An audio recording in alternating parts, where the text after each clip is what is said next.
Welcome to your principal's reading of the Polar Express. On Christmas Eve, many years ago, I lay quietly in my bed. I did not rustle the sheets. I breathed slowly and silently. I was listening for a sound a friend had told me I would never hear. Ringing bells of Santa's sleigh. "There's no Santa," my friend insisted, but I knew he was wrong. Late that night, I did hear the sounds, though not of ringing bells. From outside came the sounds of hissing steam and squeaking metal. I looked through my window and saw a train standing perfectly still in front of my house. It was wrapped in an apron of steam. Snowflakes fell lightly around it. A conductor stood at the open door of one of the cars. He took a large pocket watch from his vest, then looked up at my window. I put on my slippers and robe. I tiptoed downstairs and out the door. "All aboard!" the conductor cried out. I ran up to him. "Well, are you coming?" "Where?" "Why, to the North Pole, of course. This is the Polar Express." I took his outstretched hand and he pulled me aboard. The train was filled with other children, all in their pajamas and nightgowns. We sang Christmas carols and ate candies with nougat centers as white as snow. We drank hot cocoa as thick and rich as melted chocolate bars. Outside, the lights of towns and villages flickered in the distance as the Polar Express raced northward. Soon, there were no more lights to be seen. We traveled through cold, dark forests where lean wolves roamed and white-tailed rabbits hid from our train as it thundered through the quiet wilderness.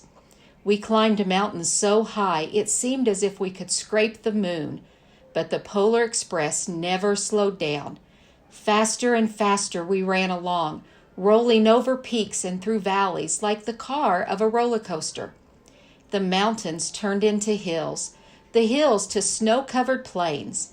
We crossed a barren desert of ice, the great polar ice cap. Lights appeared in the distance. They looked like the lights of a strange ocean line sailing on the frozen sea. "There is the North Pole," said the conductor.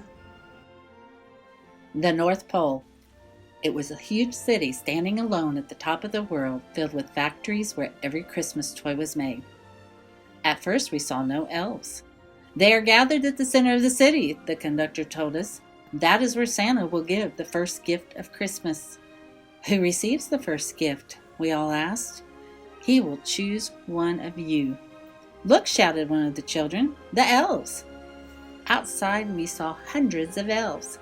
As our train drew close to the center of the North Pole, we slowed to a crawl. So crowded were the streets with Santa's helpers. And when the Polar Express could go no farther, we stopped and the conductor led us outside. We pressed through the crowd to the edge of a large open circle. In front of us stood Santa's sleigh. The reindeer were excited. They pranced and paced, ringing the silver bells that hung from their harnesses. It was a magical sound, like nothing I'd ever heard. Across the circle, the elves moved apart and Santa appeared. The elves cheered wildly. He marched over to us and, pointing to me, said, "Let's have this fellow here." He jumped into his sleigh. The conductor handed me up. I sat on Santa's knee and he asked, "Now, what would you like for Christmas?" I knew that I could have any gift I could imagine, but the one thing I wanted most for Christmas was not inside Santa's giant bag. What I wanted more than anything was one silver bell from Santa's sleigh. When I asked, Santa smiled. Then he gave me a hug and told an elf to cut a bell from the reindeer's harness. The elf tossed it up to Santa. He stood, holding the bell high above him, and he called out, "The first gift of Christmas." As soon as we were back inside the Polar Express, the other children asked if they could see the bell. I reached into my pocket, but the only thing I felt was a hole. I had lost the silver bell from Santa Claus's sleigh. "Let's hurry outside and look for it," one of the children said. But the train gave a sudden lurch and started moving. We were on our way home. It broke my heart to lose the bell. When the train reached my house, I sadly left the other children. I stood in my doorway and I waved goodbye.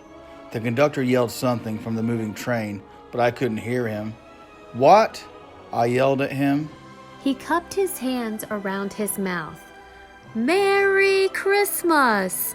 The Polar Express let out a loud blast from its whistle and sped away.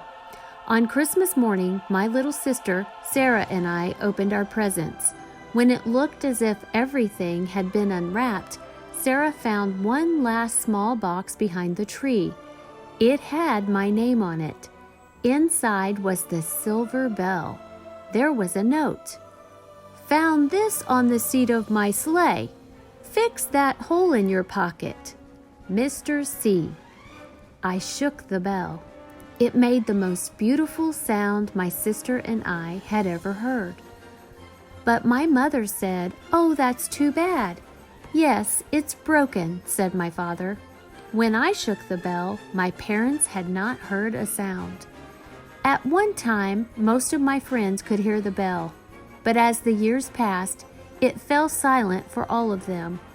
Even Sarah found one Christmas that she could no longer hear its sweet sound.